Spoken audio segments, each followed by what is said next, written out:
everyone. Thank you so much for tuning into my tarot channel today. My name is Paulina and I'm going to be giving us a reading today. And today's reading is going to be about divine healing. So however that makes sense for you, for whatever you're going through in your life. The sun is in Cancer today. And also Mercury is in Cancer, the moon is in Libra. So also Venus and Mars are in Leo. So this is kind of an interesting energy. A lot about the cycles of emotions that have to do with our families, like the way we behave emotionally or the way that we instinctually, the patterns that we have emotionally that have to do with our past, with our family, and how we communicate, as the Mercury is the planet is also in Cancer. And then also the moon in Libra is about sort of analyzing and weighing the justice of our inner selves. So weighing maybe what's right and wrong in our inner world, being the judge of our inner self. And for those of you who don't know, the moon sign in your chart actually represents who you have been until the age of 30. So also your south node, if you look there, those can give you a really good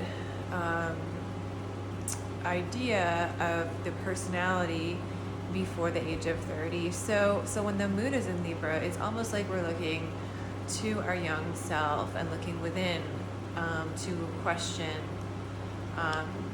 the aesthetics of the self almost. Okay, so I'm just gonna tune in really quick to some of the energies that are happening. I've already pulled some cards. I'm gonna pull one more. And as I'm pulling cards, I want to talk about some of the collective energies I've been noticing this week in terms of healing. I've noticed a lot about people being pushed beyond what they thought they could do in life, or people realizing the thought patterns that are holding them up. Also, I've noticed a lot of people contending with loneliness and how that shapes their life, and also how that has helped them almost, which sounds funny. Okay, and I'm just gonna pull a few more cards and we'll get to it.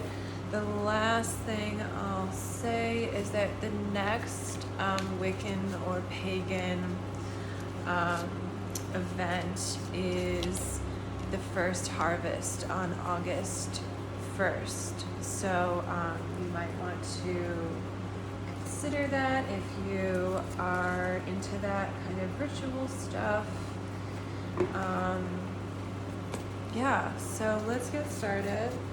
I'm going to start with the Rebecca Campbell Work Your Light Oracle Deck Guidebook. Okay, so the first card I pulled is the Crumbling. What are you clinging to? So that relates a lot to what I was just intuitively picking up on about sort of patterns that we're noticing coming up, and like often we cling to those patterns because it's what we know, and it's like really scary to go away from them. I'm gonna read just a little bit of this great book here. Okay, what are you clinging on to? There is a shift happening right now where anything inauthentic can no longer survive. Relationships, jobs, social structures, anything built on shaky ground is destined to tumble down. It's happening to bring you back home to who you truly are, both individually and to society as a whole, so you can live a life that is in alignment with who you truly are. When you're in the thick of it, it can feel like a personal attack from the universe. Have faith, because difficult times will be your defining moments. You will be reborn in the fire. You are being called to surrender. Stop trying to hold it all together, to loosen your grip, to let the crumbling occur. It may be difficult at first. In the end, the sooner you let go, the sooner the rebirthing will occur. What are you trying to hold together? What are you doing your best to avoid? How are you trying to pretend everything is okay? You have what it takes to allow what is falling away to tumble and fall. Once the tower has crumbled, you will be able to rebuild your home on solid ground and mighty foundations, and a view that is so magnificent that it will take your breath away each new morning. Kali, the goddess of destruction, and the Black Madonna are with you now. Lay it all on their altar. They can hold it all. Work your light inquiry. What are you clinging to for fear of nothing coming to take its place? I love that. So I love Kali, who's god of destruction. I love Shiva, who